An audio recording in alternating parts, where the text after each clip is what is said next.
ከራሱ ጋር 6 አካውንት አለው ማለት ነው። ፌስቡክ አካውንት 18000 ማለት ነው። ላይክ ሼሩ ኮሜንቱ የሚሰድቡ የነዛ ሰው ነው፣ የብዙ ሰው እንዳይመስላችሁ። አንድ ሰው 6 ጊዜ ነው የሚሰድባቸው። የተደራጀ ያለ በሚዲያው ሰሞኑን ላይ የሆነለት ቢሳካለት ግን ውጊያው እንዳይቆም ነው የሚፈልገው። ምክንያቱም መንግስት ካሸነፈ ከፋኖ በኩል የሚያገኘው ጥቅም ይቀርበታል። ፋኖ ካሸነፈ የመንግስት መዋቅር ውስጥ ሆኖ የሚበላው ደግሞ ይቀርበታል። ስለዚህ በሁለት አካል ይግደለኝ ህዝብን ይቅርታ መጠየቅ አለብኝ ብዬ የመጣው ወደ ምዕራብ ጎጃም አይደለም። እዚህ ውስጥ ያለውን ችግር ስለማቀ ነው። ልምጣ ብለም የሚቀበለኝ አካል አልነበረም። ብዙ ጊዜ ኑን የደገፋችሁብን ቀን ያስተማራችሁብን ቀን ፋኖ ማለት የመጽሐፍ ቅዱስ ቃል ነው። አዎ ቃሉማ ሊሆን ይችላል። እየተከተለ ያለው ኃይል ግን እውነት የመጽሐፍ ቅዱስ ቃል ጠብቆ ነው ወይ? ሰላም እንዴት አላችሁ ውድ ቤተሰቦቻችን? ዘኢትዮጵያ ቻናላችንን እየተከታተላችሁ ትገኛላችሁ። አማሃ ደገፋ ነኝ። በዛሬው ፕሮግራማችን እንደተለመደው ወቅታዊ ጉዳዮችን እናነሳለን። እስከ ፕሮግራማችን ፍጻሜ ድረስ አብራችሁን ትቆዩ ዘንድ የአክብሮት ግብዣችን ነው። ቻናላችንን ስትከታተሉ የቻናላችንን ሰብስክራይብ ማድረግ፣ የደውል ምልክቱን መጫን እንዲሁም ደግሞ ቪዲዮቻችንን ሼር እና ላይክ በማድረግ ብዙዎች ጋር እንዲደርስ እንድትተባበሩን በአክብሮት እንጠይቃለን። ከሁሉ አስቀድመን ስለምታደርጉት ትብብር ሁሉ ስለምትሰጡን አስተያየት ሁሉ ግን አስቀድመን በውድ ተመልካቾቻችን በቻናላችንም ስም ደግሞ እንዲሁ እጅግ አድርገን ልናመሰግናችሁ እንወዳለን። የዛሬው ፕሮግራማችን ከሰሞኑ መነጋገሪያ የነበረ አንድ ወጣት አለ። ፍኖተ ሰላም ላይ በነበረ ህዝባዊ ውይይት ከመከላከያ ጀነራሎች ጋር በነበረ ህዝባዊ ውይይት ላይ ንግግር ያደረገ ልጅ አለ። የእሱን ንግግር አንድምታዎቹን ትንሽ እንፈትሻለን። በጣም መነጋገሪያ እንደነበረ አውቃለሁ። እስቲ የተናገራቸው ንግግሮች አንድ 3-4 የሚሆኑ ቦታዎች ቆራርጠን ያዘጋጀናቸው አሉ ቪዲዮዎች። እነሱን እየሰማን እንደገና ደግሞ እዛ ላይ ሊነሱ የሚገባቸውን ጉዳዮች ብዬ ማሰባቸውን እያነሳን ቆይታ እናደርጋለን። እስከ ፕሮግራማችን ፍጻሜ ድረስ አብራችሁን ትቆዩ ዘንድ የአክብሮት ግብዣችን ነው። በቀጥታ ወደ ፕሮግራማችን እናልፋለን። እንግዲህ በመግቢያ ላይ ለማለት እንደሞከርኩት የዛሬ ጉዳያችን ያ በጣም መነጋገሪያ የሆነው ወጣት ነው። በፍኖተ ሰላም በነበረ ህዝባዊ ውይይት ላይ ከመከላከያ ጀነራሎች ጋር በነበረ ህዝባዊ ውይይት ላይ አስገራሚ ንግግሮችን ሲያደርግ የነበረው ወጣት ያነሳቸውን ሀሳቦች ነው። ከዛ በማስቀደም ግን አንድ ነገር መናገር እፈልጋለሁ። ምናልባት ይከታተለናል ኦፍኮርስ አውቃለሁ፣ ኤርሚያስ ለገሰ ግን እንዲደርሰውም ደግሞ ሼር ብታደርጉት ደስ ይለኛል። ከሰሞኑ የቻናላችን ላይ የሚመጡ አስተያየቶችን እከታተል ነበርና ከአዲስ ኮምፓስ ሚዲያ ተልከን ነው፣ ኤርሚያስ ልኮን ነው፣ ተከታተሉ ተብለን የመጣ ነው፣ በርቱ የሚሉ ኮሜንቶችን እናያለን እና በዚህ ደረጃ የእኛን ፕሮግራም ለመከታተል ጊዜ ሰጥቶ ተከታትሎ ገምግሞ ብትከታተሉት ጥሩ ነው ብሎ ደግሞ ሪኮመንድ አድርጎ ለተከታዮቹ ለቤተሰቦቹ ይህን ያህል ድጋፍ ማድረግ በጣም ትልቅ ነገር ነው። እጅግ አድርገን እናመሰግናለን። ውለታ አለብን፣ ከባድ ነው። ከዚህ በፊትም ሰፋ ላለ ጊዜ ከኔ ጋር ቃለ መጠይቅ ነገር ነበረው ታስታውሳላችሁ ብዬ አስባለሁ። ወደፊትም እንዲህ አይነት ፕሮግራሞችን ለመስራት እናስባለን። ተነጋግረናል። እኔና እሱም ቃል ተገባብተን ነበረ።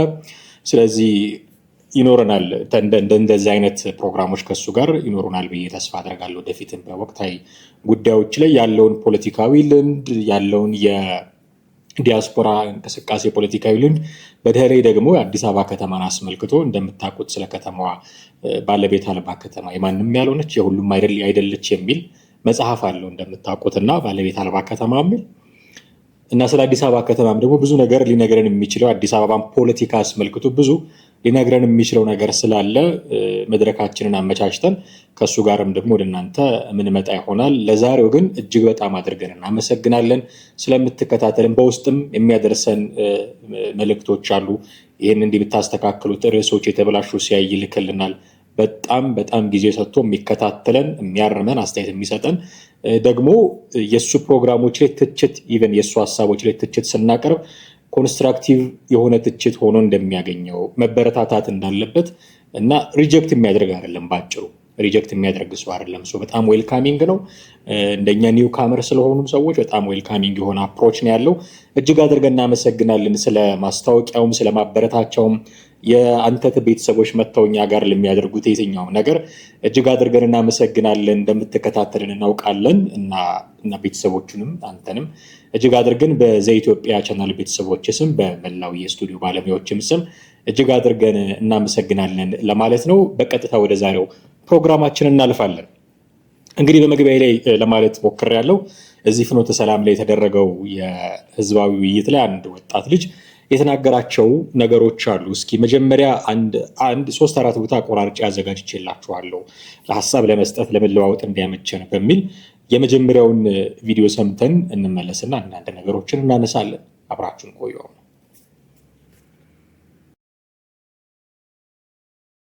ስለ ሚዲያ አንድ ነገር ልንገራችሁ። 3000 አለ የተደራጀ የሚዲያ እንትን ማለት ነው።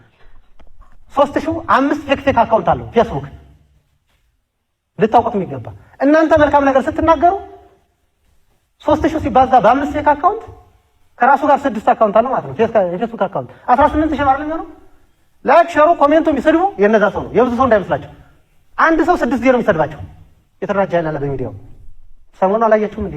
እኔን እኮ እንግዲህ እናንተ የምትከተሉት እዚህ ላይክ ሸር የምታደርጉ በፌክ አካውንት እናሳይ ደርግ ታውቃለህ፣ መረጃችሁን ታውቁታላችሁ። ብልጽግና ከተጠቀመበት በኋላ ረሽኖታል ተብሎ ቤተሰቡ ሚዲያ ላይ ወጥቶ ቤተሰቦች አዝ ላይ ተቀመጡ ተብሎ ተይዟል። ሚዲያው ማበቅ ከፈልጋቸው እኔ ሙቻለሁ አብራችሁ አይደል ያለው ሚዲያው ሙቷል እያለ ተረሽኗል እያለ ነው ኖሮ ቤተሰቡ። ይሄ ነው ሚዲያው፣ የምትከተሉት ሚዲያ ይሄ ነው። አየር ላይ የምታዩት ነገር ይሄ ነው። ምርኮኛማ እኔም እኮ የመከላከያ ልብስ አልብሰን የራሳችን ወንድም ሰብስበን ማርከናል ብለናል። እና በጥቅሉ ወንድሞቻችን ለመምጣት አፋፍ ላይ ናቸው። እንዳይመጡ እያደረገ ያለ የውስጥ አርበኛ ቀኘ ተብሎ የተሰየመውና የሃይማኖት አባቶቹን እንደኛ ማህበረሰብ የሃይማኖት አባት በጣም እናከብራለን። ገደል ግቡ ካለ ገደል መግባት የምንችል ሰዎች ነን። የሃይማኖት አባቶች ስራ እየሰሩ አይደለም። የሀገር ሽማግሌዎችን በተመሳሳይ ከኛ ጋር እኮ ዋሸራና ጉት ላይ ሪፎርም ሲሰራ አብሮ የነበረ አንድ አባት በጣም ከሚያሳዝነው ማለት ነው አይዟችሁ በርቱ እያለ ሳፖርት የሚያደርግ የነበረው አባት እኔ ባለፈው እዚች ጋር በር ላይ ቁም ያለውና ወደ ውስጥ እየገባ ነው። አይ ተመስገን ሰው ኢየሱስን ተመለሰ ማለት ነው ምናምን ስል ሚኒስተር ከላይ እየገባ ነውና እንደው እንደዚህ ነው አቃወድ አድርጉለት ነው ያሉኝ። የሆነ አካል ላይ ደውዬ አይ እሱ ከሀገር ሽማግሌ ነው እንደዚህ አይነት በሁለት ቢላ መብላት ጥሩ ነው ወይ ነው? እየሞታ ያለው ማን ነው? ከእንደዚህ ነገር ካልወጣን ምዕራብ ጎጃም ሰላም ይሆናል። ሰላምማ መሆን ይሆናል፣ በግዱ ይሆናል። ግን ሰው ሳይሞት ሰላም ማድረግ እየቻለ ለምን? ኦኬ እንግዲህ እንደሰማችሁት ነው ያነሳቸው አንዳንድ ነጥቦች አሉ። የመጀመሪያ ያነሳው ነጥብ የሚዲያ ሰራዊት የሚል ነው። እንግዲህ የሚዲያ ሰራዊት የሚባል ነገር ሲነሳ ብዙ ጊዜ ወደ አይምሯችን ቀድሞ የሚመጣው መንግስት ያሰማራቸው የሚዲያ ላይ የሚሰሩ የሚዲያ ሰራዊቶች የሚል ነው። በተለያየ ጊዜ ስክሪንሾቶች ሁሉ ወጥተው እናያለን አይደል? ከአንድ ቋት የሚወጣ አንድ ኮሜንት ያ ሁሉ ሺህ ሰው ሰራዊት ፖስት ሲያደርገው ኮሜንት ሲያደርግ እንዲህ አይነት ስራ ይሰራል መንግስት የሚል የሚዲያ ሰራዊት እንቅስቃሴ አለ በሚል ብዙ ጊዜ ሲታማ መንግስት እንሰማለን በተለያዩ የመረጃ ምንጮች። አሁን ፋኖ ጋር ይህ አይነት ነገር አለ ብሎ የሚዲያ ሰራዊት የሚያሰማራቸው አንድ ሰው 5-6 አካውንት ኖሮት የሚሰድባቸው አንድ ሰው 6 ጊዜ እንደሆነ ሁሉ ነው ያጋለጠው እና መንግስት ላይ የሚነቅፉበትን ነገር ራሳቸው የሚያደርጉ ሰዎች ሆነው ነው የተገኙት ማለት ነው። መጀመሪያ ያነሳው ስለ ሚዲያ ሰራዊት ነው። ብዙ እዚህ ላይ ማለት ብዙ ጉንጫ አልፋ ክርክር ነው የሚሆነው። አሁን የሚዲያ ሰራዊት በመገንባት የሚመጣ ለውጥ አለ ብዬ አላስብም እውነቱን ለመናገር። ኦፍኮርስ ዘመኑ የማህበራዊ ሚዲያ ነው። ብዙ ጫና ልታሳድር ትችላለህ ምናምን፣ ግን ደግሞ መሬት የረገጠ ድጋፍ ከሌለህ የአሸዋ ላይ የተገነባ ቤት ነው የሚሆነው። የሚዲያ ሰራዊት በማቋቋም ብቻ ገጽታ ግንባታ በመስራት ብቻ የሆነ ተሳዳቢ ወገን በማብዛት ብቻ የሆነ ያንተ ጭፍን ደጋፊ በማብዛት ብቻ የምታመጣው ለውጥ የለም። መሬት ላይ የተረጋገጠ ድጋፍ ከሌለ በስተቀር በዚህ ጊዜ የምታመጣው ሰብስታንስ ያለው ነገር ተናግሮ ሀሳብን ሽጦ ያንን ሀሳብ የሚገዛ ማህበራዊ መሰረት ካለህ በቃ ለውጥ ማምጣት ትችላለህ ማለት ነው። ከዛ በተረፈ ግን እንዲህ የሚዲያ ሰራዊት በማንጋጋት የሚመጣ ለውጥ አለ ብዬ አላስብም። እሱ ላይ ብዙ ጊዜ ማጥፋት አልፈልግም። ቀኝ የሚል ነገር ተናግሯል። የውስጥ አርበኛ የሚላቸው ቀኝ፣ እኔ ለምን ቀኝ እንደተባለው አላውቅም። ወይ ቀኛችን እነሱ ናቸው ተብሎ ይሁን ብዙ ግልጽ አይደለም። ግን ቀኝ የሚባል የውስጥ አርበኞች የሆኑ አሉ። እነዚህ ሰዎች ምንድነው የሚያደርጉት? ጫካ ገብተው ከፋኖ ጋር ተሰልፈው የሚዋጉ አይደሉም። ያሉት ከተማ ነው፣ ያሉት የመንግስት መዋቅር ውስጥ ነው። ግን ቀኝ እጅነታቸው ለፋኖ ነው ማለት ነው። ጫካ ላለው ወገን ነው ማለት ነው። የውስጥ አርበኞች ብለው ነው የሚጠሯቸው። ራሱ ደጋግሞ ይናገረዋል። ልጁም ቃሉን ንግግሩ ላይ ሰምታችሁት ከሆነ እና ቀኝ በሚሏቸው ነገሮች አሉ። እነዚህ አካላት እኔ ፋኖን መደገፋቸው መንግስትን መቃወማቸው አይደለም ራስ ምታት የሚሆንብኝ፣ ለሰላም እንቅፋት ነው የሚሆኑት እንዲህ አይነት አካላት። በሁለት ማሊያ ነው የሚጫወቱት። ሜቢ ሁለት ደሞዝ ሊሆን ይችላል የሚበሉት፣ ምክንያቱም የመንግስት መዋቅር ውስጥ ካሉ ደሞዝ አላቸው። ከዛኛውም ወገን ደግሞ እንዲሁ በባዶ የሚንቀሳቀሱ አይነት ላይሆኑ ይችላሉ። ምክንያቱም አላቸው የሚያምጡት ኬትም ፈንድ አላቸው እንደምታውቁት። እና የሚጣሉትም አንድ እኮ እርስ በርስ የሚጣሉባቸው ኖት ኦንሊ እሱ ብቻ ግን በርካታ ምክንያቶች አሉ። አንዱ ገንዘብ ነው። ለዛ ነው ዲያስፖራው ላይ እንደዚህ ሙጥኝ የሚሉት በየጊዜው እየመጡ የድጋፍ ስብሰባ ምናምን እያሉ በኦንላይን ገንዘብ ለመሰብሰብ ጥረት የሚያደርጉት። እዛ ውስጥ መለያየታቸው ውስጥ ራሱ አንድ ፋክተር ነው ገንዘብ እንደምታውቁት። እና ከዛ ገንዘብ ላይ ምናልባት ደግሞ የሚደርሳቸው ረጠባ ሊኖር ይችላል። እነዚህ አመራሮች በተለያየ የመንግስት መዋቅር ውስጥ ያሉ በሁለት ማሊያ ነው የሚጫወቱት እና ፕሮባብሊ ሁለት ደሞዝ ነው የሚበሉት። ስለዚህ የተመቸ ኑሮ ነው የሚኖሩት ማለት ነው። በቃ የተመቻቸ ኑሮ ነው የሚኖሩት። ምንም የሚጎልባቸው ነገር የለም። ስለዚህ እንደውም ከልቲቬት ሊያደርጉት ይችላሉ ማለት ነው። ችግሩን እንዳይበርድ ሊያደርጉት ይችላሉ ማለት ነው። ፋኖም እንዲያሸንፍ ላይፈልጉ ይችላሉ። መንግስትም እንዳይሸንፍ ላይፈልጉ ይችላሉ። ሰላምም እንዲፈጠር ላይፈልጉ ይችላሉ እነዚህ ሰዎች። ምክንያቱም በሁለት ቦታ ነው የሚሆኑት። ሁለት አገረ ገዢዎች ሲዋጉ መሀል ላይ ለአንዱ አንተ ታሸንፋለህ፣ ለአንዱ አንተ ታሸንፋለህ ብሎ የሚናገረውን ሰው ታውቁታላችሁ። ለአንዱ ንጉስ አይ አንተን የምታሸንፍ ወይም ጦርነት ብሎ ወደ ጦርነት ይልከዋል። አይ አታሸንፍም ቢለው እንደሚገለው ስለሚያውቅ ያኛውንም አንተ ታሸንፋለህ ብሎ ይልከዋል። ሲጠይቁት አንዳቸው ማሸነፋቸው ስለማይቀር ያሸነፈው ወገን ስለመሆን ነው የሚል ምላሽ ነው የሚሰጠው። የፋኖንም ነገር ይፈልገዋል፣ የመንግስትንም ነገር ይፈልገዋል። መሀል ላይ ሆኑ ስሙ አመራር ነው፣ ግን እንደምትሰሙት ደግሞ ቀኜ የሚል የውስጥ አርበኝነት ሚና ነው ይጫወታል። ስለዚህ ከሁለቱም ወገን ወደ አሸነፈው ወገን ለመጠቃለል ችግር የለበትም ማለት ነው። ከፋኖ ካሸነፈ ከፋኖ ጋር ይሆናል። ቀኜ ነበርኩኝ ውስጥ አርበኛ ነበርኩኝ ብሎ መንግስት ካሸነፈ ያው መዋቅር ውስጥ ያለው የመንግስት አካሉ ነው ይቀጥላል። ቢሆንለት ቢሳካለት ግን ውጊያው እንዳይቆም ነው የሚፈልገው። ምክንያቱም መንግስት ካሸነፈ ከፋኖ በኩል የሚያገኘው ጥቅም ይቀርበታል። ፋኖ ካሸነፈ የመንግስት መዋቅር ውስጥ ሆኖ የሚበላው ደሞዝ ይቀርበታል። ስለዚህ በሁለት ማሊያ የሚጫወት ሁለት ደሞዝ የሚበላ ሰው ለሰላም እንቅፋት ነው የሚሆነው። እኔ መሸናነፉን ተውት፣ እኔ እንዲሸናነፉ አልፈልግም። መንግስት ሲያሸንፍ የኛው ወገን የሆነ ፋኖ ተሸንፎ ነው የሚያሸንፈው። ፋኖም ቢያሸንፍ የኛው ወገን የሆነ መንግስት ተሸንፎ ነው የሚያሸንፈው። ዊን ዊን የሆነ ሲቹዌሽን ሊኖር አይችልም በዚህ ኬዝ። ስለዚህ ሁለቱም አሸናፊ መሆን የሚችሉት ለሰላም ድርድር ጠረጴዛ ላይ ሲቀመጡ ነው። ይሄን እንዳይሆን ደግሞ እነዚህ ቀኝ የሚባሉ የውስጥ አርበኞች እንቅፋት ሊሆኑ ይችላሉ የሚል ስጋት አለኝ። መምጣት ይፈልጋሉ ብሏል። እዛ ያሉት ወንድሞቻችን የሚላቸው እሱ ኦፍኮርስ ኢትዮጵያውያን ናቸው፣ ወንድሞቻችን ናቸው። መምጣት ይፈልጋሉ፣ ግን እንዳይመጡ የሚያደርጓቸው እነዚህ ውስጥ ቀኝ የሚባሉት ናቸው። ለዚህ ነው ለሰላም እንቅፋት ሊሆኑ ይችላሉ ብዬ እንዳይመጡ የሚያደርጓቸው እነሱ የሚሰጧቸው መረጃዎች፣ እነሱ የሚያደርጓቸው ነገሮች ናቸው የሚል ድምዳሜ ላይ የደረሰው ይሄ ልጅ። ላለመምጣታቸውም ትልቅ ለሰላም እንዳይፈጠርም ትልቅ እንቅፋት የሆኑ ሰዎች ናቸው ጭምር ማለት ነው እነዚህ ሰዎች። ስለዚህ በጣም ጥንቃቄ፣ ምናልባት የማጥራት ስራም ካስፈለገም ህግን ተከትሎ የማጥራት ስራ ሊሰራባቸው የሚገቡ ሰዎች ወይ ራሳቸውን ሊያርሙ ሊያስተካክሉ የሚገባቸውም ሰዎች ይመስለኛል። ከዚህ በተጨማሪ ስለ ሃይማኖት አባቶች ጉዳይም አንስተዋል። የሃይማኖት አባቶች ጉዳይ ብሎ ያነሳቸው ነገሮች አሉ። የሃይማኖት አባቶችን ጉዳይ ልጁ ካነሳው በተቃራኒ መንገድም ደግሞ ማየት ይገባናል ብዬ አስባለሁ። ኦፍኮርስ እነሱም ሰው ናቸው።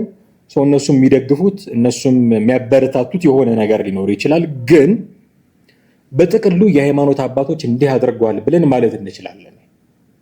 ኦኬ፣ ያደረጉ ሰዎች ሊኖሩ ይችላሉ። ግን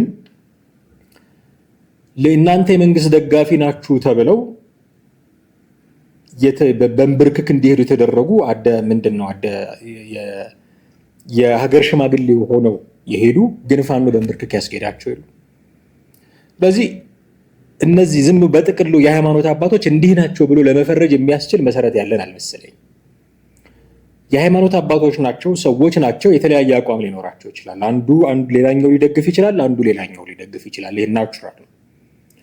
ግን የሃይማኖት አባቶች እንዲህ አድርገዋል ብሎ ሁሉንም ጠቅሎ ለመተቸት ግን የሚያስችል መሰረት የለንም። ምክንያቱም ከመንግስት ጋር እንዲደራደር ፋኖ ጥያቄ ለማቅረብ ጫካ ድረስ የሄዱ ግን ተዋርደው ተሰድበው የተመለሱ የሃይማኖት አባቶች አሉ። ተሰድበው ተዋርደው የተመለሱ የሃይማኖት አባቶች አሉ። የእነሱንም ደግሞ አስተዋጽኦ የእነሱንም ጥረት ደግሞ ከግምት ውስጥ ማስገባት ያስፈልጋል ብዬ አስባለሁ። እንዲሁ በጥቅሉ አድበስብሰን የሃይማኖት አባቶች እንዲህ ያደርጋሉ ብለን አድፋፍተን የምናልፈው ጉዳይ አይደለም። ስለዚህ በጣም ጥንቃቄ ይፈልጋል ማለት ነው። ሌላ በመጨረሻ ያነሳው ነገር ከዚህ ጋር ምንድን ነው ሰው ሳይሞት ሰላም ማምጣትን በጣም ይሄ ሊበረታታ የሚገባው እሳቤ ነው። የአንድም ሰው ህይወት ሳይጠፋ ሰላም ማምጣት የሚቻልበትን መንገድ መፈለግ ነው አስፈላጊው ነገር እሱ። ሰላም ማምጣት የሚቻልበትን መንገድ መፈለግ ያስፈልጋል። የአንድም ሰው ህይወት ሳይጠፋ ለምን ሰው እየሞተ ሰው እየጠፋ ሰላም አመጣለሁ ማለት የሚያድር ቁርሾ ማስቀመጥ ቂም ማስቀመጥ ነው የሚሆነው። ያመጣነው ሰላም እስካሁን የሞቱትን ሰዎች ራሱ እንዴት አድርገን ካሳ ልንከፍል እንደምንችል በማናቅበት ሁኔታ ያለ ነው። ከዚህ በላይም እየቀጠለ ከሄደ በጣም ማጣፊያው ነው የሚያጥረው። ስለዚህ ሰው ሳይሞት ሰላም መምጣት የሚችልበትን መንገድ መፍጠር አለብን። አፍተሮል ፖለቲሽያን ነን ካልን ይህንን መንገድ መፍጠር ነው ትልቁ ስራችን መሆን የሚገባው አይደል? የፖለቲከኞች ነን የሚሉ ሰዎች ይሄ ነው ትልቁ ስራቸው ሊሆን የሚገባው። ሌሎቹም ደግሞ እኛ ሰላም ልናመጣላችሁ ነው ጫካ የገባ ነው ካሉ ሞታቸውን ሊያስቀሩላቸው ነው የሚገባው የመጀመሪያው ስራ። ትልቁ እኮ ጥያቄ ምናልባት አሁን በጊዜ ሂደት ሽፍት አደረገና ጥያቄያቸው 4 ኪሎ መግባት ሆነ እንጂ ሲነሱ እኮ ኦፍኮርስ የልዩ ኃይል መፍረስ ጉዳዩን ትሪገር አድርጎት ሊሆን ይችላል። ግን ትልቁ ጥያቄያቸው አማራ በመላው ኢትዮጵያ የተበተነው አማራ በማንነቱ እየተገደለ ነው የሚል ነው። እሱን ሞትህን እናስቆመልሃለን ብለው ነው ጫካ የገቡት። ያንን ሞቱን ለማስቆም ጫካ የገባ ሰው አሁን ሲሞት የሚሞትበትን መንገድ እንዴት ያመቻቻል? የሚሞትበትን መንገድ እንዴት ይመርጣል? ስለዚህ ሰው ሳይሞት ሰላም ማድረግ የሚቻልበትን መንገድ መፍጠር መቻል አለባቸው። እነሱ መደራደር ካለባቸው መደራደር አለባቸው። መወያየት ካለባቸው መወያየት አለባቸው። መተው ያለባቸው የግለሰብ ጥቅም ካለ እሱን መተው አለባቸው። ምክንያት ለህዝብ ጥቅም ነው የቆምነው ስላሉ፣ ህዝብ እንዳይሞት ነው ጫካ የገባ ነው ስላሉ። ህዝብ እንዳይሞት ጫካ ከገቡ ህዝብ እንዳይሞት ከጫካ ወጥቶ መደራደር እንዴት ይከብዳቸዋል? ስለዚህ ሳትተኩሱ ሰው ሳይሞት ንብረት ሳይወድም ማሳካት የምትችሉበት ደረጃ ላይ ደርሳችኋል ብዬ ምናለው ፐርሰናሊ። የተወሰነ ጫና ፈጥራችኋል። መንግስት መደራደር እፈልጋለሁ እንዲል ማድረግ ትችላችኋል። ይህንን እድል በአግባቡ መጠቀም ያስፈልጋል። ከዚህ በኋላ ኖ አይንደራደርም እያላችሁ የምትቀጥሉ ከሆነ ግን የሚሞት ሰው ቁጥር እየጨመረ ነው የሚመጣው። በዚህ ምን ማሳካት ይቻላል? ለማን ነውስ የምትዋጉት? አሁን እየሞተው ላለው ሰው ጭምር አይደለም? እየሞተ ላለው ሰው የምትዋጉ ከሆነ መዋጋታችሁ ከንቱ ነው ማለት ነው። ኦልሬዲ እየሞተ ስለሆነ እሱን እንዳይሞት ማድረግ የቻላችሁ ቀን ነው ድል። እሱ ነው ድል። እሱማ እንዳይሞት ማድረግ የቻላችሁ ቀን፣ እንደ ልቡ መንቀሳቀስ፣ እንደ ልቡ መስራት፣ እንደ ልቡ ወጥቶ መግባት፣ መማር፣ ማስተማር የቻለ ቀን፣ እሱን እንዲያደርግ የሚያስችል ፈርታይል ግራውንድ የፈጠራችሁ ቀን ያን አሸናፊዎች ናችሁ። ያላችሁትን አምነን ነው ለህዝቡ ነው የምንታገለው ያላችሁትን አምነን በዛን ገምገመው ካልን ትግሉን ይሄ እንዲሆን ማድረግ ስትችሉ ነው አሸናፊ መሆን የምትችሉት። ስለዚህ ጥንቃቄ የሚፈልግ ነው። የልጁ ሀሳብ ግን ሰው ሳይሞት ሰላም ማድረግ እንችላለን። በጣም ሊበረታታ የሚገባው ሀሳብ ነው ብዬ አስባለሁ። ቀጥሎ የተናገረው ጉዳይ ላይ ብናልፍ ጥሩ ነው የሚሆነው። ሌላ ያነሳው ነገር ምንድን ነው የሚለውን ጉዳይ ከቪዲዮ ጥቂት ሰምተን እንመለስና አንዳንድ ጉዳዮች እናነሳለን። አብራችሁን ቆዩ። ካለብኝ የመንግስት አካል ይግደለኝ፣ ህዝብን ይቅርታ መጠየቅ አለብኝ ብዬ የመጣው ወደ ምዕራብ ጎጃም አይደለም። እዚህ ውስጥ ያለውን ችግር ስለማቀ ነው። ልምጣ ብለም የሚቀበለኝ አካል አልነበረም። ብዙ ጊዜ ከመከላከያ አመራር ጋር አልገናኝም። በሰሜን ጎጃም በኩል ነው የ59ኛ ክፍለ ጦር አዛዥ ተቀበለኝ። ባህር ዳር ነው የሄድኩት። ወደዚህ የመጣው ቀጠኔ ነው፣ ዞኔ ነው፣ ማህበረሰብ ይዘን ያለው ወገን ይዘን ነው ለመኖር መጥቻለሁ። ሌላ ጉዳይ አይደለም የመጣሁት። በአጋጣሚ ግን ስመጣ የመጣሁበት ዓላማ እድሜ ካለ ግን ይህን ማህበረሰብ መካስ አለብኝ ብዬ ነው እኔ እንደራሴ የመጣሁት በማውቀው ልክ ማለት ነው። ይህን ስመጣ ደግሞ ምቹ ሁኔታ አልተፈጠረም ነበር። እንዳልሰራ ግፊት የሚያደርጉ ሰዎች ነበሩ። እነማን? ቀኝ ውስጥ አርበኛ ናቸው። እንደገባውኝ 1 ሚሊዮን ብር ሽልማት እናደርግልና ከክልሉ ውጣ ነው የተባልኩት። እኔ ምን ሰርቼ ነው 1 ሚሊዮን ብር የሚሸለም? የኔ ስራ እኮ በህግ የሚያስጠይቅ ስራ ነው ስራ የቆየሁት እንጂ የሚያሸልም አንድ ስራ አልሰራም። ለምን ብዬ ስጠይቅ ምናልባት ፋና ላይ ቲቪ ላይ ምናምን እንደዚህ አይተናል እንደዚህ ስላጋለጥ እኔ እንደ ምዕራብ ጎጃም ማለት ነው ጽንፈኛ የሰው ኃይሉ ሙሉ እጄ ላይ ያለው ሁሉ ነገር ሙሉ የተደበቀ ምንም ነገር የለም። እዚህ ውስጥ ምን አይነት ሁኔታ ይሰራል አውቀዋለሁ። ከነዘመነ ከነማሚያ ተልቆ ይዞ ነው የመጣ። ዘመነን እኮ ነው ያውቀዋለሁ ከእናንተ ከምትሉ በላይ ምን ሁዬ ጥየው መጣው። የዘመነን ጉድ እኮ ቆይ እኔ እነግራችኋለሁ እኮ ከእንደዚህ አይነት ሰው ጋር ተልቆ ይዤ አልመጣም። በዚህ እያፈሩ ግን ጄኔራሉ ከጫካ በመጡ ሰዎች ተጠልፎ እንደዚህ ሊያደርገን ነውና ብላችሁ ጄኔራሉን ገምግሙት ተብሎ ግን መልእክት አይነገርም። አንድ የዞን አመራር ነኝ ከሚል አካል ችግር ካለብህ አለብህ ወይ አስተካክል። እንደመጣውኝ እኮ እዚህ ምዕራብ ጎጃም ላይ እንደመጣው 4 አመራሮች ማለት ነው የወረዳም የዞን እንኳን አንተ መጣ እውነት መስሎን በመረጃ እያገዝን ነበር። ስለኛ እንዳትናገር አንተም ወደዚህ ሐሳብ ከቀየርክ እኛም ሐሳብ ቀይረን መንግስትን እንከሳለን እናገለግላለን ለህዝብ እንታመናለን አሉኝ። ቃል ገባን። እነዚያ ሰዎች አሁን በመልካም ሁኔታ እየሄዱ ነው። እንደምታዩት ጽንፈኛ በየቦታው በግሩፕ እየመጣ ነው። ድሽቃውን ብሬኑን ይዞ አመራር እየመጣ ነው። ምዕራብ ጎጃም ለምን አይመጣም? አመራሩ እነማን ጋር እንደሚደዋወል ያውቀዋል። መከላከያን አምኖ እንዳይመጣም እኮ ይዞ መከላከያን አምኖ የሚመጣው መቼ ነው? መከላከያ የሆነ ነገር ሲሆን ነገ እንደሚነሳ እየተነገረ ነው። ቀሪ ዘመድ ግን እዚሁ ነው። እዚሁ ያለው አመራር ነው። ዛሬም የሚነገረው ፕሮፓጋንዳ ትሰማላችሁ። በተሳስ ወጥቶ የሚሄድ ነው መከላከያ ወይ ከዛ በኋላ የት ይገባላችሁ ነው የሚባለው። መከላከያማ እስከ መቼ መከላከያ ጥገኛ ሆነን እንኖራለን? እኛ ይህን ጽንፈኛ ተደራጅተን እኛም መታገል ካልቻልን መከላከያማ ይሄዳል።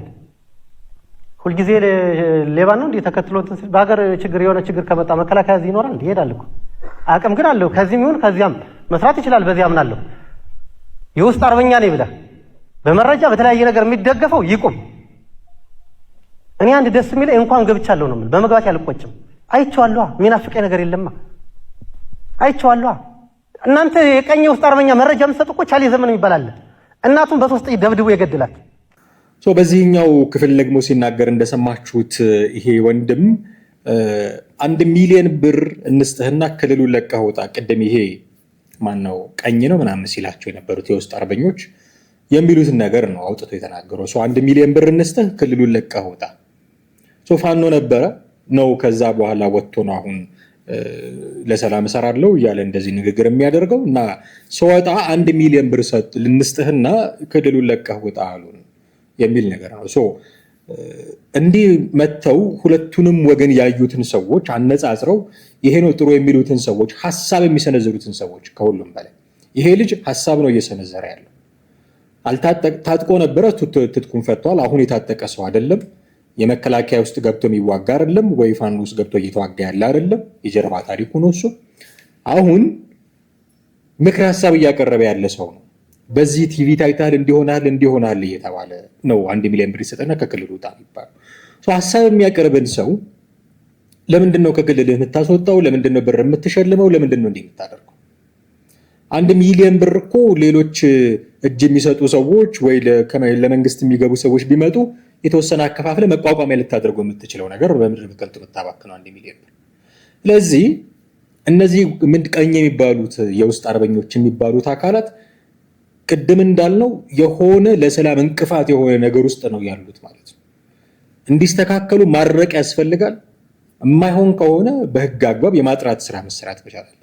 አለዛ ቅድም እንዳለው በሁለት ማሊያ እየተጫወቱ ሰላም ሊመጣ ስለማይችል 1 ሚሊዮን ብራቸውን ይዘው ከቦታው ቢለቁ ነው የሚሻላቸው። ሌላ ሰርቶ የሚያሰራ ሰላም የሚያመጣ አመራር ነው የሚያስፈልገው። ቀኝ ተብሎ ስም ወጥቶለት የውስጥ አርበኛ ተብሎ እየተሞገሰ የሚያስኬድ አልመሰለኝም። በዛ ደረጃ ነበርኩበት ይላል እና ከነዘመነ ጋር እንደነበረ ጉዱን አወጣለሁ የዘመነን እያለ ሁሉ እና ስለ ዘመን ያወራውን ነገር በእርግጥ ወደ ኋላ የሚነግረን ነገር አለ፣ እሱን እንሰማለን። ነገር ግን ሌላ ያነሳው ነገር ምንድን ነው? መከላከያ ይወጣል በታህሳስ ወር። ከዛ በኋላ ምን ይውጣቸዋል የሚል ማስፈራሪያ ሁሉ የሚጠቀሙ ናቸው እነዚህ የመንግስት መዋቅር ውስጥ ያሉ ሰዎች ነው የሚለው። መንግስት ሊወጣ ይችላል ላይወጣ ይችላል፣ የምናውቀው ነገር የለም። ወታደራዊ ጉዳዮች ከሆኑ ሌላው ሰው የሚያውቀው ጉዳይ አይደለም። የራሱ የእዝ ሰንሰለት አለው፣ በዛ ሁኔታ የሚፈጸም ምናልባት ኢንፎርሜሽን ደርሷቸው እንደሆነ አላውቅም። ግን አሁን ኦልሞስት ልናጋምስ ነው ታህሳስ ወርን ስቲል አለ መከላከያ። ወጣም ቀረም ግን መከላከያ ከወጣ ምን ይውጣቸዋል ብሎ ማስፈራራትን ምንድን ነው ያመጣው? ወይ ወገኖቻቸው አይደሉም ወይ ወንድሞቻቸው አይደሉም ወይ? ለምንድን ነው የሚያስፈራ? እኔ ሀሳብ ካላቸው ሀሳባቸውን መሸጥ ነው እንጂ የሚያስፈልገው ለምንድን ነው በመከላከያ ማስፈራራት የሚያስፈልገው? መከላከያ ሊወጣ ነው ምናምን እያሉ ማስፈራራትን ምንድን ነው ያመጣው? ኦኬ እነዚህ ሰዎች እያስፈራሩ ነው ሀሳቦቻቸውን መሸጥ የሚፈልጉት ማለት ነው። ገበያ ላይ አቅርበው የሚገዛ ወይ የሚሸጥ የሚለወጥ ሀሳብ ከሌለህ እንዲህ ነው የምታደርገው። በሆነ ነገር ነው የምታስፈራራው። መከላከያ ሲወጣ እንዲህ አደርግሃለሁ እያልክ እያስፈራራህ፣ ይሄ ሀገር አይገነባም፣ ትውልድ አያስቀጥልም። ሀሳብ ካላችሁ ሀሳባችሁን አቅርቡ። መከላከያ ለሀገር አንድነት ነው፣ የሀገርን አንድነት ለማስጠበቅ ነው፣ ለህልውና ነው የምዋጋው የሚለውን ሀሳቡን የሚያስቀይር ሀሳብ ካላችሁ እሱን ማቅረብ ነው። ከዛ ህዝቡ ይግዛና ይውደድና እስቲ የራሱን አቋም ያዝ። አይ መከላከያ ሲወጣ እንገናኛለን እያልክ እያስፈራራህ የሞት ቀጠሮ እየሰጠህ እንዴት ነው ሀሳብህን ሸጠሃል የሚባለው?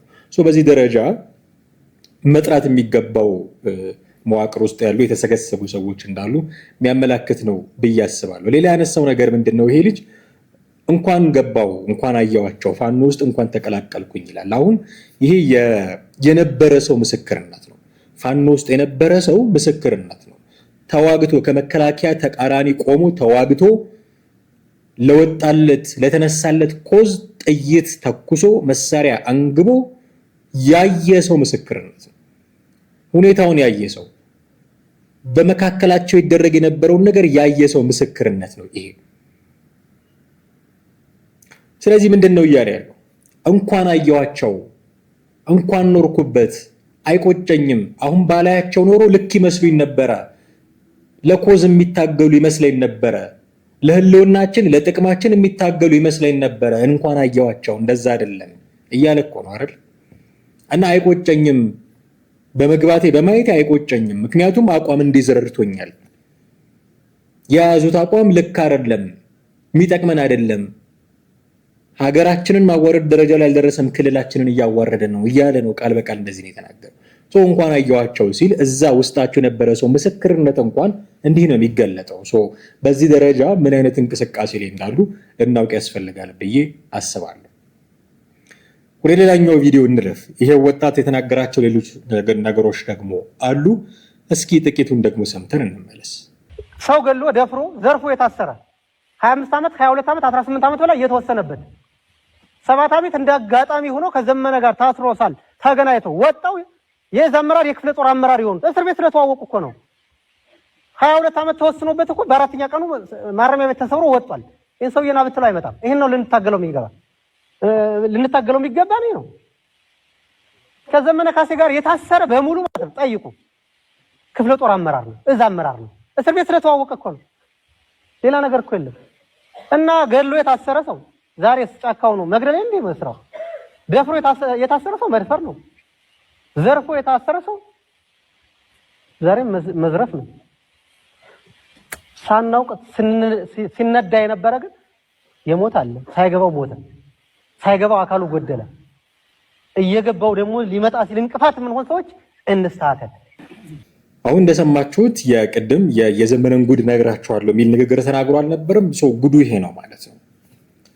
ሰው ገድሎ ሴት ደፍሮ የታሰረ ሁሉ ነበረ 7 ዓመት ዘመነ ካሴ ታስሮ የነበረበት ቦታ። እዛ ሆነው ከዘመነ ካሴ ጋር የተዋወቁ የነበሩ ሰዎች በሙሉ አሁን የፋኖ አመራሮች ናቸው። የክፍለ ጦር አመራሮች፣ የእዝ አመራሮች ናቸው። ከዘመነ ካሴ ጋር ስለታሰሩ ብቻ የመምራት አቅማቸው አይታይም።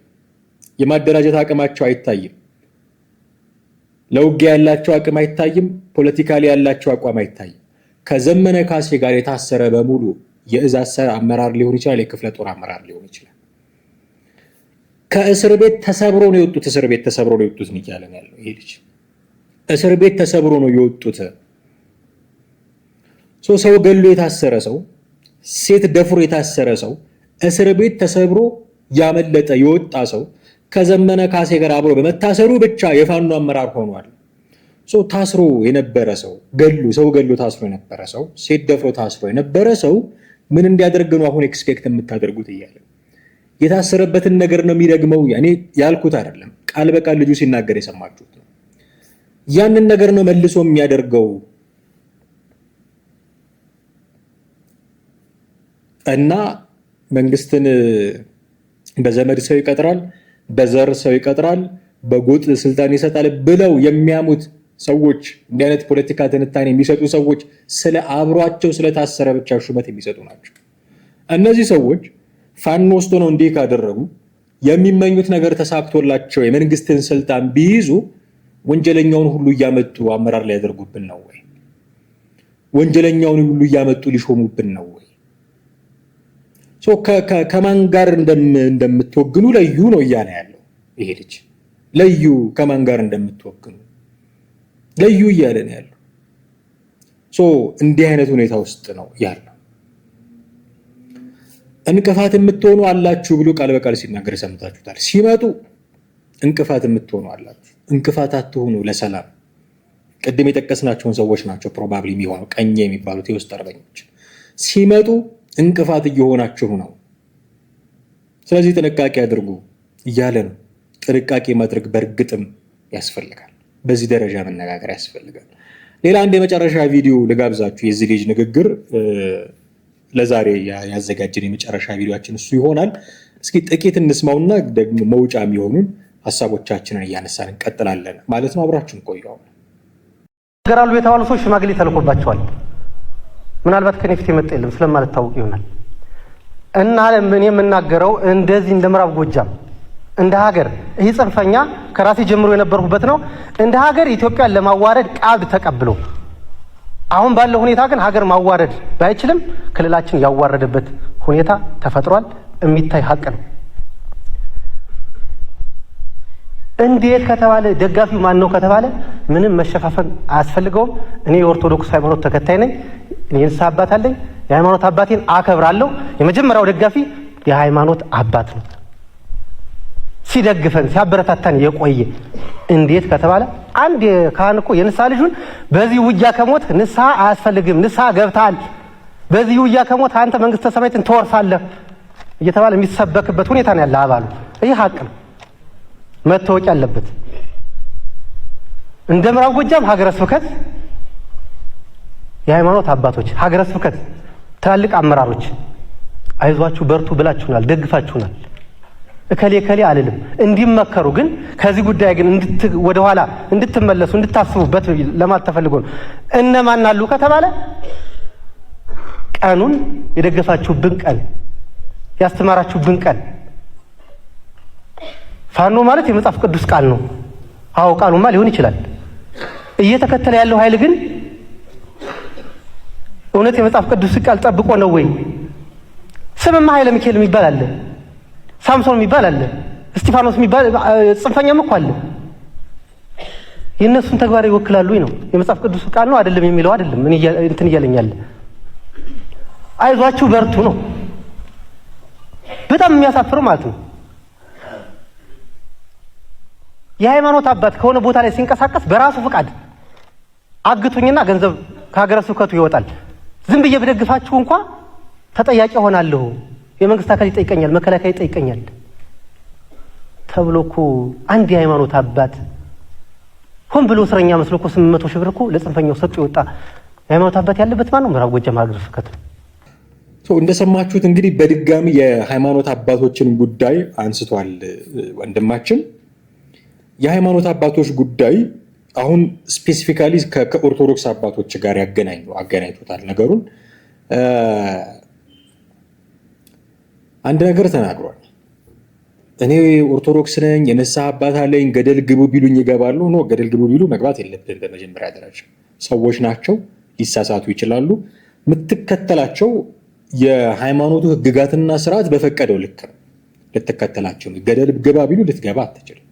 አሁን እንደዚህ እንደው ንግግር እንዲያምርልኝ ብለህ ከሆነ የተናገርከው ምናልባት እንዳይጸጽተው ሰጋለው። በኋላ እንደምታውቁት ህሊና ትንሹ እግዚአብሔር ነው። ብዙ ነገር ተናግረህ አስጨብጭበህ ከመድረክ ልትወርድ ትችላለህ። ማታ ግን ስትተኛ ይወቅሳል ህሊና። እንዲህ የሚባላል እንዴ ብሎ መውቀሱ አይቀርም ህሊና። ገደል ግባ ቢሉት የሚገባ ሰው ነው ወይ? እርግጠኛ አይደለም። ማንም ሰው እንደዚህ አያደርግም። እንደዚህ ብሎ እንደው ንግግር ለማሳመር ለማስጨብጨብ ተብሎ ከሆነ እርምት የሚፈልግ ጉዳይ ነው። ስለዚህ ማንኛውም የሃይማኖት አባት ሲጀመር ገደል ግቡ አይልም፣ ቢልም እገባለሁም ደግሞ አይባልም። የምትከተላቸው ትክክለኛውን ነገር እስካደረጉ ድረስ ብቻ ነው። ስልጣናቸውን የምታከብረው ትክክለኛውን ነገር እስካደረጉ ጊዜ ድረስ ብቻ ነው።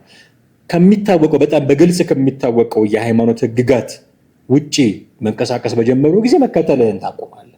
ስለዚህ በዚህ ደረጃ መጀመሪያ ጥንቃቄ ማድረግ ያስፈልጋል። ከዛ የሃይማኖት አባቶች በተለይም የኦርቶዶክስ አባትን ጠቅሶ ያነሳቸው ነገሮች አሉ። ብትሞት በዚህ ውጊያ ብትሞት ንስሐ አያስፈልግም ብለው የሚያስተምሩን አሉ፣ የሚሰብኩን አሉ። አሁን ቅድም ያነሳሁትን ነገር አመጣለሁ። በዚህ ውጊያ ብትሞት ንስሐ አያስፈልግም ያሉትን አልተቀበለም። ታዲያ እንዴት ገደል ግባ ቢሉት ይቀበላል? ልጅ ስለዚህ ገደል ግባም ቢሉህ ይሄ ንስሐ አያስፈልገውም ቢሉህ ነገሩን የተቀበልከው አንተ የጥፋቱ ተካፋይ ነህ የምትሆነው ማለት ነው። አልቀበልም አላ አልቀበልም ብሎ ነው አሁን ሰላማዊ ዜጋ ነኝ የሆንኩት እያለ ነው አይደል? ይሄ ልጅ በዚህ ውጊያ ብትሞት ንስሐ አያስፈልግም የሚለውን ነገር አልቀበልም ብሎ ነቅፎ እየተቸ ነው። እዚህ ስብሰባ ነቅፎ እየተቸ ስለሆነ ገና ለገና ካህን ስለሆኑ አይቀበላቸውም ማለት ነው። ካህን ስለሆኑ ሳይሆን የሚቀበላቸው ትክክለኛውን ነገር እስከተናገሩ ድረስ፣ ስልጣናቸው የሚያዛቸው ነገር እስካደረጉ ድረስ ብቻ ነው። ስለዚህ ጥፋቱ ኦፍኮርስ እንደዚህ ካሉ የሃይማኖት አባቶች ጥፋተኞች ናቸው፣ ግን የነሱ ብቻ አይደለም። ይህን ስብከታቸውን ተቀብሎ አሜን ብሎ የተቀበለውም ጥፋተኛ ነው። ወስዶ እነሱ ላይ መደፍደፉ ብቻ ልክ አይደለም። አንድ ሁለተኛ ምን አይነት ሁኔታዎች ላይ ሆኖ ይህን ነገር እኔ ልቤ ስስ ነው ለሃይማኖት አባቶች፣ እውነቱን ለመናገር ለኦርቶዶክሶቹ ብቻ አይደለም፣ ለሙስሊም አባቶች ብቻ አይደለም፣ ለሁሉም ለካቶሊኮቹም ለፕሮቴስታንቶቹም ለሃይማኖት አባቶች ለሀገር ሽማግሌዎች ይሳሳል ልቤ። መሆን የሚፈልጉት ማድረግ የሚፈልጉት እና የሚያደርጉት ነገር እኔ አንድ አይነት ነው ብዬ አላስብም። ሁለቱም ወገን እንዳይከፋባቸው የሚጥሩ ነው የሚመስለኝ። ያን ልክ ላይሆኑ ይችላሉ። አቋም መያዝ ሊጠበቅባቸው ይችላል። የአቋም ሰው ቆራጥ የሆነ አቋም ሊኖራቸው ሊጠበቅባቸው ይችላል። ግን እኛ ችለን የማናደርገውን ነገር እነሱ እንዲያደርጉ እየጠበቅን ነው። መንግስት ሰብስቦ እባካቸው አስታርቁኝ ብሎ ይልካቸዋል። የመንግስትን ፍላጎት አይተው ሰምተው ይመጣሉ። እነዚህኞቹ ደግሞ የኛ ፍላጎት እንዲህ ነው፣ እናንተ ልታስደፍሩን ነው፣ የመንግስት ካድሬዎች ናችሁ ይላቸዋል። እንደገና ዳቦ ከላይም ከታችም እሳት የሚነድባቸው ናቸው የሃይማኖት አባቶች፣ የሀገር ሽማግሌዎች። ለዚህ ትንሽ ልብ ይሳሳላቸዋል። እንደው ትክክለኛ አቋማቸውን ሪፍሌክት እንዲያደርጉ እድል የተሰጣቸውም አይመስለኝም። ሁሉም እየተነሳ ጣት የሚቀስርባቸው ናቸው። የሆነ ውጊያ ፖለቲከኞች ተጣልተው ባነሱ ቁጥር የዛ የጦስ ዶሮ የሚሆኑት የሃይማኖት አባቶች ናቸው። እከሌ ጦርነት ባርኮ ይባላል፣ እከሌ እንደዚህ አይዞ በል ብሎ ይባላል። የሆነ ችግር በተነሳ ቁጥር ሀገሪቱ ውስጥ እንዳላሉ ዝም ያሉ ይመስል ለምነው እባካችሁ ልጆቼ ሰላም ነው የሚያስፈልገው፣ ሀገራችንን በሰላም እንምራ ብለው ሰብከው የማያውቁ ይመስል ሁሉም እየተነሳ ጣቱን የሚቀስርባቸው ናቸው የሃይማኖት አባቶች። ሁሉም የሁሉም ቤተ እምነት የሃይማኖት አባቶች ሁሉም እየተነሳ ጣቱን የሚቀስርባቸው፣ ልክ ማይክ ይዘው ጦርነት ጥሩ ነው ብለው መድረክ ላይ የሰበኩ ይመስል፣ እንደዛ አድርገው የሰበኩ ይመስል በለው ያዝ ግፋ በለው ምናምን ብለው በሲኖዶስ ወይ በመጅሊስ ወይ በካውንስል ደረጃ ቃለ ጉባኤ ይዘው ውሳኔ አርቀቀው ያስተላለፉ ይመስል በቃ ሁሉም እየተነሳ ጅራፉን እነሱ ላይ አያስሩማ፣ እነሱ አይገድሉማ፣ እነሱ ምድራዊ ቅጣት አይሰጡህማ፣ እነሱ እሱን ስለማትፈራ እንደ ልብህ ነው የምትናገራቸው ሁሉም እየተነሳ። ስለዚህ የሃይማኖት አባቶች ተብሎ የሆነ ነገር ፍሬም ሲደረግ ትንሽ ስቅቅ ይለኛል። እንደው አልተረዳናቸውም ብዬ አስባለሁ። ያለባቸውን ሸክም የተረዳን አልመሰለኝም። ያኛውም እንዲያስፈጽምልኝ ብሎ የሚጫናቸው፣ ይሄኛውም እንዲያደርግልኝ ብሎ የሚጫናቸው ናቸው። እኔ እንደዛ ነው ቢሰማኝ።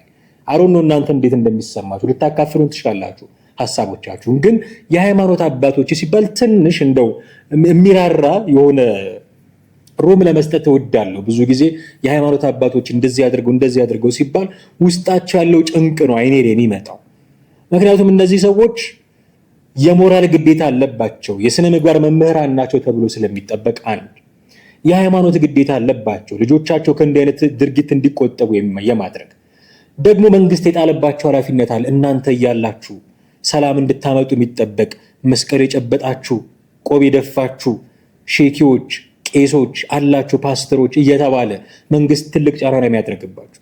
በነዛ ወገን ያሉት ደግሞ እናንተ የመንግስት ተላላኪዎች፣ እናንተ በደማችን የምትቀልዱ እናንተን ብለው የሃይማኖት አባት እያለ የሚዘልፋቸው ለክብራቸው፣ ለስልጣናቸው፣ ለእድሜያቸው ማይመጠን ቃላት እየተጠቀመ የሚሰደባቸው ስንት ነው።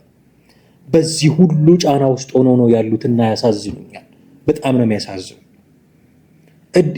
የትክክለኛ ፍላጎታቸው ትክክለኛ አቋማቸው ምን እንደሆነ እንዲገልጹ እድል ያልተሰጣቸው ናቸው የሃይማኖት አባቶች ኢንክሉዲንግ የሀገር ሽማግሌዎች። እኔ እንደ ሰው አቋም ይኖራቸዋል። የክሌ ደጋፊ መሆን ወንጀል አይደለም። ፖለቲካሊ አቋም መያዝ ወንጀል አይደለም እንዴ? ለዛ እኮ ነው ምርጫ ያስፈልገው አይደለም? የአንድ ቤተ እምነት ሰው ሆነህ የተለያየ ፓርቲ ልትመርጥ ትችላለህ፣ የየግል አመለካከት ስለሆነ። ስለዚህ እንደ ሰው የየራሳቸው አቋም ሊኖራቸው ይችላል። መንግስት ሊደግፉ ይችላሉ። ሀገር ለውጥ የምታመጣው አሁን ባለው መንግስት አመራር ነው ብለው ካመኑ ያንን ሊደግፉ ይችላሉ፣ መብታቸው ነው። የለም ይሄ መንግስት አሁን በያዘው የአመራር ስልት አገር ሊያስተዳድር ብቃት የለውም፣ ሊያበለጽገን ብቃት የለውም ብለው ሊያምኑ ይችላሉ፣ ሊቃረኑ ይችላሉ፣ ሌላ ወገን ሊደግፉ ይችላሉ። ይሄ መብታቸው ነው፣ ናቹራል ነው። እንዲህ እንዲያስቡ እንዲህ የሚያስቡትንም ደግሞ ሪፍሌክት እንዲያደርጉ እድል ያልተሰጣቸው ናቸው። አንድ ካህን መስቀል ጨብጠው መጥተው አይ እኔ ፖለቲካዊ አቋሜ የዚህ ፓርቲ ነው ቢሉ በቃ ሁሉም እየተነሳ ድንጋይ ሲወረወርባቸው ነው የምታዩት። የሆነ ሰው ግን ተነስቶ እኔ የምደግፈው ከሌን ነው ካለ ምናልባት በአበባ ምንጣፍ ሊቀበሉት ሁሉ ይችላሉ፣ መብት ስለሆነ። ለምሮ ሃይማኖት አባቶች ይሄ መብት ያልተፈቀደው ይመርጣሉ እኮ አይደለ? ሲመርጡ መቼም እኔ የሁላችሁም ደጋፊ ነኝ ብለው ነው የሚመርጡት። የሆነ አካል አለ የሚመርጡት፣ መቼም ውስጣቸው አለ። ያንን በግልጽ ሪፍሌክት እንዲያደርጉ፣ ያንን በደንብ ኤክሰርሳይዝ እንዲያደርጉ፣ ኢንተርቴን እንዲያደርጉ ለምንድን ነው የማይፈቀድላቸው? እና የሆነ ስስ ልብ አለ ለነሱ። በዚህ ደረጃ እንደው የጨቆናቸውም ይመስለኛል። የሞራል ኃላፊነቱ፣ የሃይማኖት ኃላፊነቱ፣ የመንግስት ጫና፣ የተለያዩ ፓርቲዎች ጫና እንዲህ ተወጥረው የሚንቀሳቀሱ ነው ይመስለኝ እና አንዳንድ ጊዜ ትንሽ ሪሊፍ እንዲያገኙ ብናደርጋቸውም ብዬ አስባለሁ። የሆነ ሆኖ ስለ ሃይማኖት አባቶች ሲናገር ነበር። ይለፋሉ፣ ለማስታረቅ የሚለፉ አሉ። ጎንበስ ቀና ብለው ጠይቀው ከክብራቸው ወርደው እግር ስመው ለማስታረቅ ብዙ የሚጥሩ አሉ። እንደምታውቁት ታስታውሳላችሁ፣ የትግራዩም ጦርነት ከመጀመሩ በፊት አዋርደው መለሷቸው እንጂ የራሳቸውን ጥረት ሲያደርጉ ነበረ፣ የሚታወቅ ነገር ነው። አሁንም በየጊዜው ከሀገር ሽማግሌዎች ጋር የሃይማኖት አባቶች ተቀላቅለው ሰላም ለማምጣት የተለያዩ ቦታዎች ይሄዳሉ። ተውን ነው የሚባሉት። ተውን እንደውም አሉ አብራችሁን ተዋጉ፣ ጦርነቱን ቀድሱልን የሚሏቸውም አሉ። በዚህ ደረጃ ጭንቅ ውስጥ ነው ያሉት። ኦኬ፣ እንደዚህ ያሉ አባቶች አሉ። ከዚህ በተቃራኒ ብሎ ደግሞ ያነሳቸው ግን የማይታለፉ ጉዳዮች ደግሞ አሉ። ፋኖ የመጽሐፍ ቅዱስ ቃል ነው ብለው የሚያስተምሩን አሉ እያለ ነው። እኔ እርግጠኛ አይደለሁም። ፋኖ የሚለው ቃል የመጽሐፍ ቅዱስ ቃል መሆኑን እርግጠኛ አይደለሁም። የሃይማኖቱ እውቀት፣ የመጽሐፍ ቅዱስ እውቀት በዛ ልክ ያለኝ ሰው ስላልሆንኩኝ የለም አለ ብዬ ልከራከር አልችልም። ግን እንደዚህ ብለው የሚሉ እርግጠኛ አይደለም። እንደውም ወደ አለመኖሩ ነው ማደለው። ከተሳሳትኩኝ ይታረማለሁ። ፋኖ የሚለው ቃል የመጽሐፍ ቅዱስ ቃል ነው ብለውን አስተምረውናል እያለ ነው። አሁን ይሄ የሆነ ነገር ሲነሳ ምክንያት መፍጠር፣ አይ በርቱ ለማለት ከመጽሐፍ ቅዱስ እየወጡ እያጣቀሱ እንዲህ ማድረግ ተገቢ አይደለም። ቅድም እንሳሳላቸዋለን ባልናቸው የሃይማኖት አባቶች ደረጃ እነዚህኞቹን ደግሞ መስመራችሁን ያዙ ማለት ደግሞ ያስፈልጋል።